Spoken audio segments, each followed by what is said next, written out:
Yo, good evening. Always better than yesterday, community. I hope that you are well. Thank you for taking the time to catch on podcast or YouTube or even the replay. Let me just say thank you for taking the time out to spend it with us this evening or whatever time it is, wherever you are right now. It's awesome to have you with us.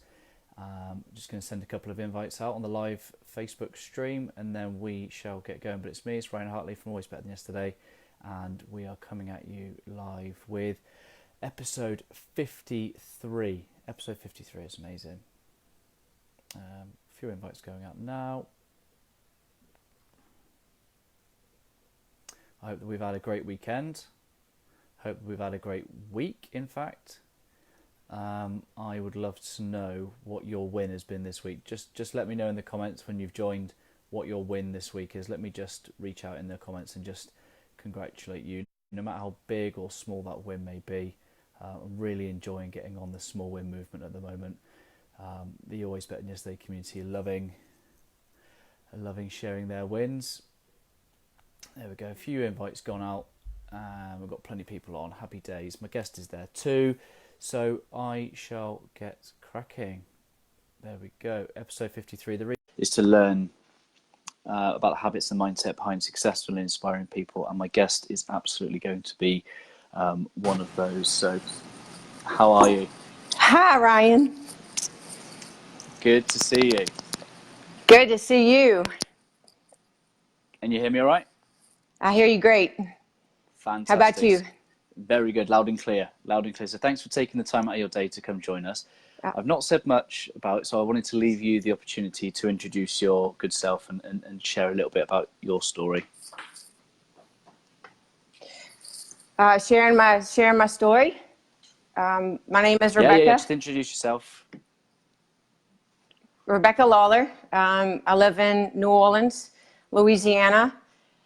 I've been an athlete my entire life. Played tennis at the elite level, nationwide, earned a full scholarship to one of the top Division I tennis programs in the country. After college, I became a teaching professional, kind of followed the natural progression of jobs, was to become a teaching professional. So followed that natural way. However, following the events of September 11th, 2001, I decided to serve my country.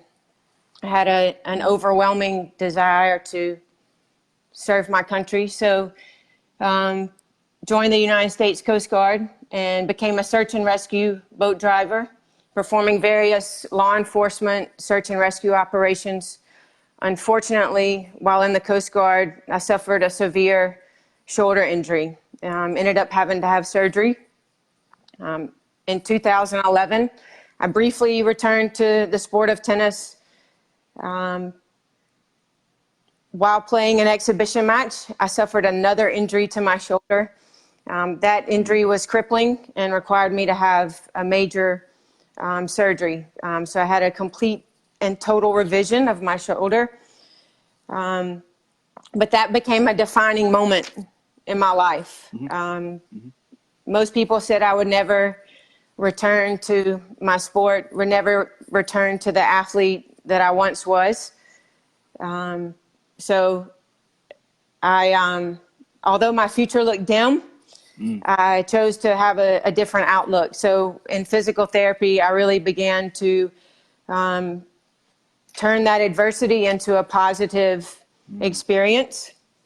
I began to apply the things that I had learned as an athlete, like goal setting, positive self-talk, imagery, visualization, relaxation, breathing techniques. I really turned those into myself and applied them to myself, and began to use them in my recovery. So it was that moment that really so shifted the course of my life. It shifted my purpose, my identity, and my life, actually. I went back to school.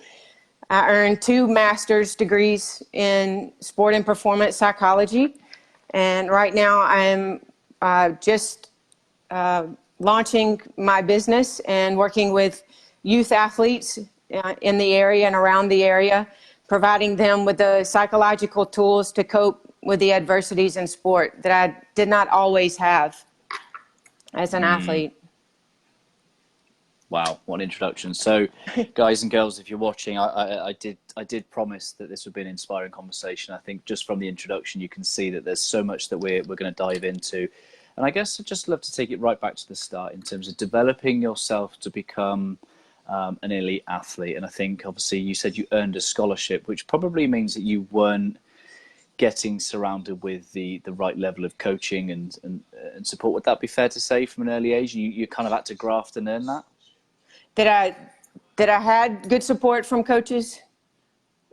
Was that your question? I'm sorry. Yeah, so in the early days, you had to earn a scholarship. So before the scholarship, were you kind of, what was it like? What was it like for you? So I came from a very small town called Macomb, Mississippi. It's about 2 hours away from New Orleans. And I grew up on three tennis courts. Yeah. I had to travel. My parents took me to coaches, the best coaches in the surrounding areas. So if they were in Mississippi or if they were in Louisiana, in Georgia, Alabama, my parents got me to those coaches that could really develop my game and my ability, my talent. It was difficult. A lot of kids today have the resources of academies and those types of things that have everything, the technical, the foundational, and the mental all in one package. I didn't have that. I had some wonderful coaches that developed me, and then it was hard work. It was earned. You know, I was blood, sweat, and tears, and I had the goal to go to college, knew that I had some talent, and went right to work. Where's that come from? Where does the hard work ethic come from? I think my family, my parents, for sure. You know, and coaches. You know, if they always were giving me lessons from the best. If it were the best athletes, you know, if you want to be a successful tennis player, if the Steffi Graf, you know, of tennis was in my day. That's how old I am. But, you know, if you want to be Steffi Graf, this is what you're going to have to do. If you want to be Roger Federer nowadays for these kids, you know, these are the steps and this is the commitment that you're going to have to do and give going forward. Yeah. I love that it's gone full circle and you're going back to helping the youth now. And I won't skip to that. Won't get to that too soon. But obviously then you talk about the events of 2001 and talk us through what it's like. What was it like, you know, feeling that overwhelming sense of, you know, being called to serve and signing up? What went through your mind?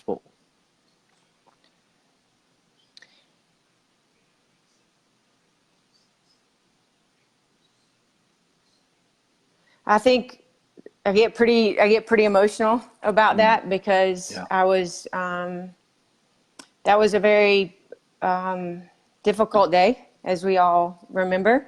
But I was on a tennis court teaching that day. It was beautiful.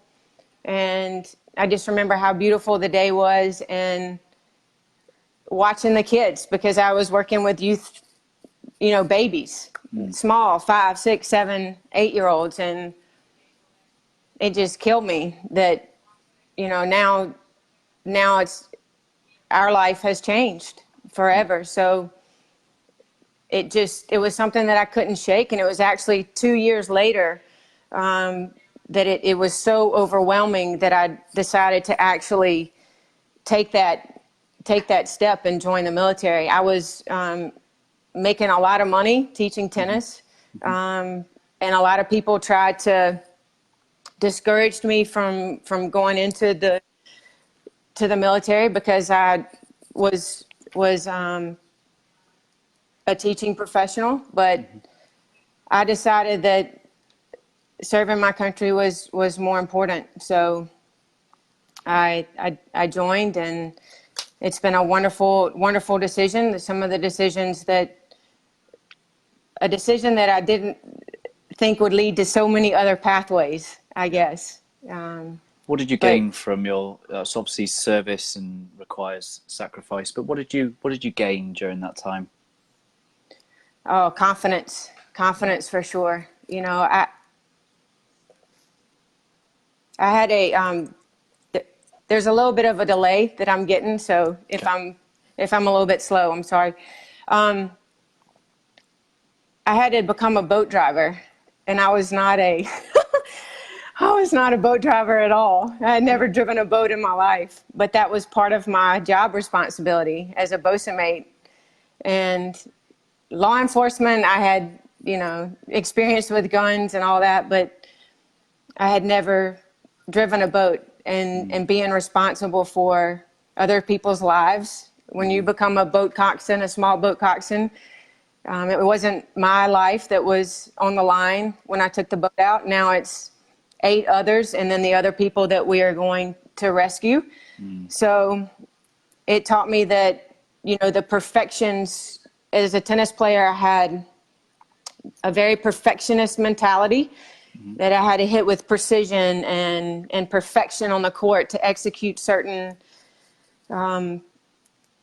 shots. And in the Coast Guard, when you're driving a boat and you pull up alongside another boat to board them or put a law enforcement team over, the situation is not always perfect. The wind, the waves, they can really become a challenge. So perfection is not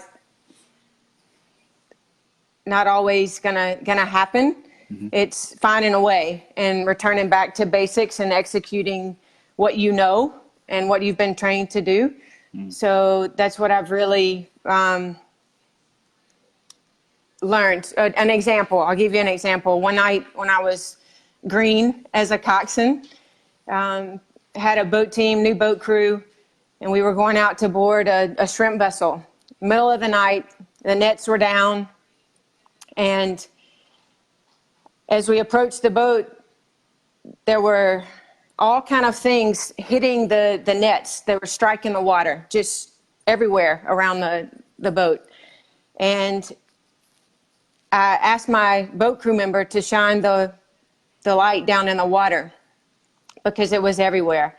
And when he did, it was hundreds of bull sharks that were in the water and then were feeding on the chum around the boat. And I can just remember this overwhelming feeling of, wow, I've got to put a boarding team over in this, so you have the challenge of securing the boat alongside with the nets down. And then I also have the waves and the wind and all that, the current. But now I have bull sharks. So I had to resort back to, what do I know? What have I been trained? And I went back to the basics, and I executed the basics. I took a big deep breath and went into my job. But there were several things like that, and those things build your confidence, that, all right, I've overcome that. That goes in my confidence bank. Now I can do other things. I love that. Thank you for sharing that story. I really like that, and it's so true and so overlooked, isn't it? Just about deploying those things you already know, going back to basics. And tell us about the injury that you got, and how did that affect you mentally? That was a heartbreaker. It really was, because I was a very powerful athlete, very physical, aggressive tennis player, serve and volleyer, fast serve, one of the fastest serves in collegiate tennis. And when that happened, and people were not meaning to, but because I was so powerful, people would come up to me and say things like, oh, I hope you can come back from this. I'm not sure. I mean, and it would be the way that they'd even looked at me, Unfortunately, someone, called me cripple, and that kind of, it took a hit, when you're struggling with your identity, like, what do I do now? I've been on a tennis court and very physical my whole entire life, either cycling, running, and that was hard. But I decided to mindset, I said, I'm gonna take this to a positive, turn this into a positive in my life, and go to work. And I had a wonderful physical therapist that believed in me, and a team of doctors that repaired me. And I had a surgeon and a nurse, and they took care of me and believed in me. And I started using my psychological tools. That's when I went to work, getting back to business and healing. So you went back to school, 2 master's degree. What's the fascination with mindset? I think it all begins with that. I think as soon as our feet hit the floor, we have a decision to either, in the morning, to either attack the day with hope and optimism or fear and dread. And I think that was the choice that I was left with. Yes, this is something that's been difficult for me and hard, but what lens am I going to look through? Am I going to feel sorry for myself and, wondering about that athlete that might have always been, or am I going to turn this into something that I can do to impact others? And I had the GI Bill. I was fortunate enough, because I had joined the military, to have the GI Bill.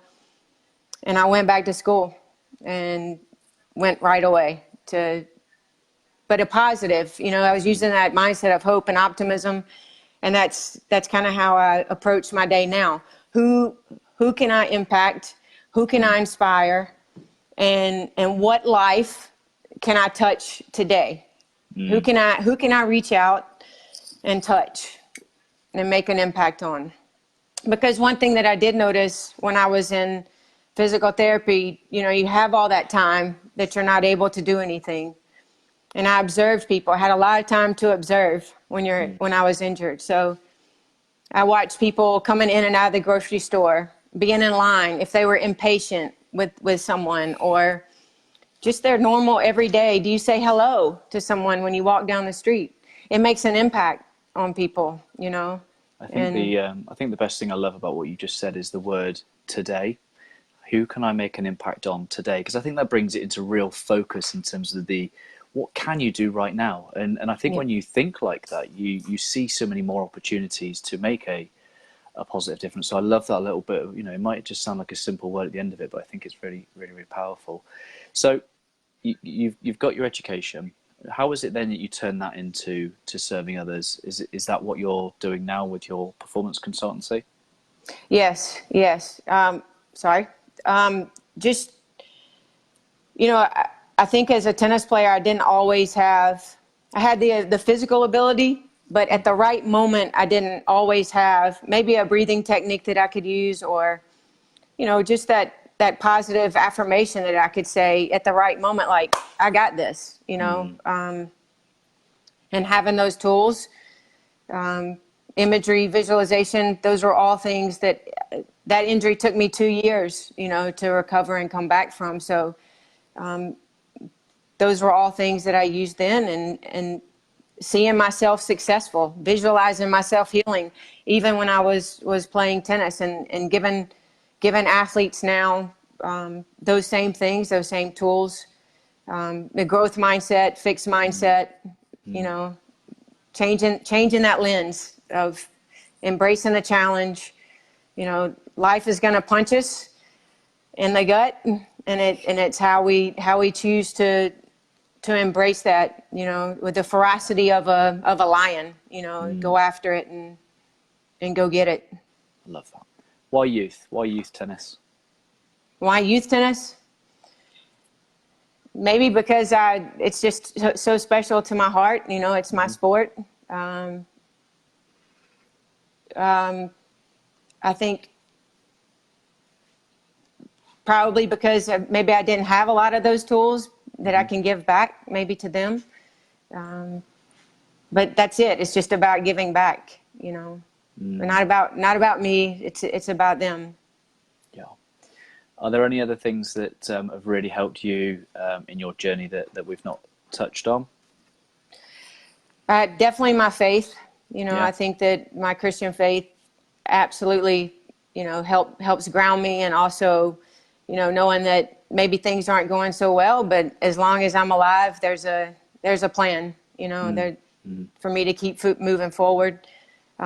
Certainly that mindset of how I'm going to wake up, and choose to live this day, even anticipating, okay, what may be thrown at me today, what obstacle, what stress may be thrown at me today, and then preparing kind of how I'm gonna tackle that or find a way through that. You talk about positive affirmations. Is there anything in Scripture that really, that resonates with you? A quote that you keep? It's very simple. I can, I will. It was my motto throughout my injury, and it still is. I said it in all of my cycling classes, and I still do. Yeah, I love that. How can people connect with you? How can people find out a bit more about you and what you're doing? You can follow me on Facebook and Instagram, Rebecca Case-Lawler, Lawler Sport and Performance. And then I'm in the process of developing a website, so I'll be launching that soon. So amazing. It's been a real privilege and pleasure to ask you a few more questions. I've been following your content for a little while now, and I love what you put out, and I just wanted to hear a bit more from you. Same to you. It's been really good to connect, and I just love to know what the phrase "always better than yesterday" kind of means to you. So every day I line up physically, spiritually, mentally, what things that I'm gonna tackle, and I think always being better is 1% more. Where can I give 1% more, or do 1% more in each of those areas? Give a little bit more effort. If that's, maybe I'm not feeling 100% that day in one of those, but maybe at 80% I can find 1% of that, designating that. But 1% more is a big one too. It's a big motto for me. I love that. Thank you for taking the time out of your day. Thank you. I'd just like to say, guys and girls, if you've made it this far through the live stream, please just drop loads of love heart emojis right now. Make sure you ask your questions. We'll drop in and answer those. There is one person in your network right now that needs to hear this interview with Rebecca. Please think of them and share it in their inbox. It's all about making sure we have as much positive impact on people as we possibly can. Thank you so much for taking the time out. Thank you. I hope you all have a wonderful week. And same to you. Thank you very much. Much love, everybody.